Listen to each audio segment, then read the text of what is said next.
హిందూ ధర్మాన్ని కాపాడేందుకు అందరూ కృషి చేయాలి. ఛత్రపతి శివాజీ స్ఫూర్తితో హిందూ ధర్మాన్ని కాపాడేందుకు అందరూ కృషి చేయాలని ఎంపీ డీకే అరుణ, కామారెడ్డి ఎమ్మెల్యే వెంకటరమణారెడ్డి అన్నారు. ఎంపీ సొంత గ్రామం నారాయణపేట జిల్లా ధన్వాడ మండల కేంద్రంలో నూతనంగా ఏర్పాటు చేసిన మరాఠా సామ్రాట్ ఛత్రపతి శివాజీ విగ్రహాన్ని ఆవిష్కరించారు. ఈ సందర్భంగా ఏర్పాటు చేసిన సభలో ఎంపీ మాట్లాడుతూ ఔరంగజేబు అన్ని రాజ్యాలపై దాడులు చేస్తూ తమ మతాన్ని విస్తరిస్తున్న క్రమంలో శివాజీ రాజ్యంపై దండయాత్ర చేస్తే ఔరంగజేబును ధీటుగా ఎదుర్కొని విధించారని అన్నారు. కామారెడ్డి ఎమ్మెల్యే వెంకటరమణారెడ్డి మాట్లాడుతూ గ్రామాన శివాజీ విగ్రహాలు ఏర్పాటు చేయాలని చెప్పారు.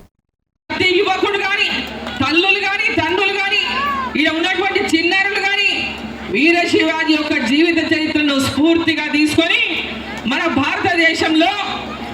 భారతదేశంలో ఈ భూమి ఆకాశం ఉన్నంత వరకు శిరస్సు వంచి పాదాభివందనాలు చేస్తున్నాను.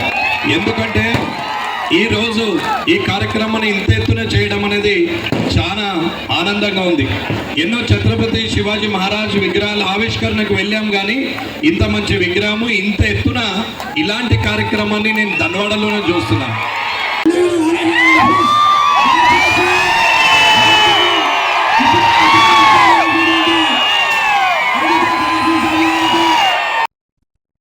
మరిన్ని డీటెయిల్స్ తో మళ్ళీ కలుద్దాం. Keep watching A1 TV Telugu news.